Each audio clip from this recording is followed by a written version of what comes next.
Here's a special bonus tip for Paul Baudwin's Be a Better Online Teacher. I do lots of traveling, and there's one thing I am sure to do before every trip I take. I make a plan. I like to have a sense of how to get there, what to expect once I arrive, and what I'll be doing once I've reached my destination. I suspect most of us try to have a plan, even if the plan is a skeletal one. Participating in the online environment is not much different. When I arrive at my web-based learning portal, I would like to know what to expect, how long the lecture is, what kind of assignments will be required of me, and what kinds of materials will I be asked to access.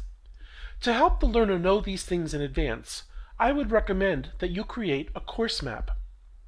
A course map is an outline of everything that can be found in the online learning environment, and it can go a long way in helping the learner manage their online time.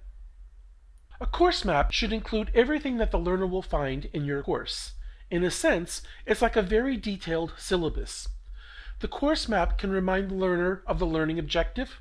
It should contain the outline of the lectures, how long those lectures would be, what kinds of content is going to be in that learning module, and what kind of activities they will find once they've arrived in the learning unit. The course map helps the learner keep on track and helps them organize their workload. But it has another advantage.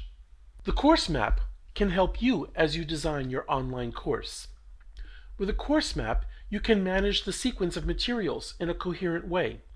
You can know what documents you've posted and which ones you still need to create. You can even use the course map to help you plan large-scale sequences of learning units. The course map is really useful, and it will help everyone stay on track to have the best online experience possible. I am Paul Baudwin, and I hope you found this bonus web tip useful. See you online.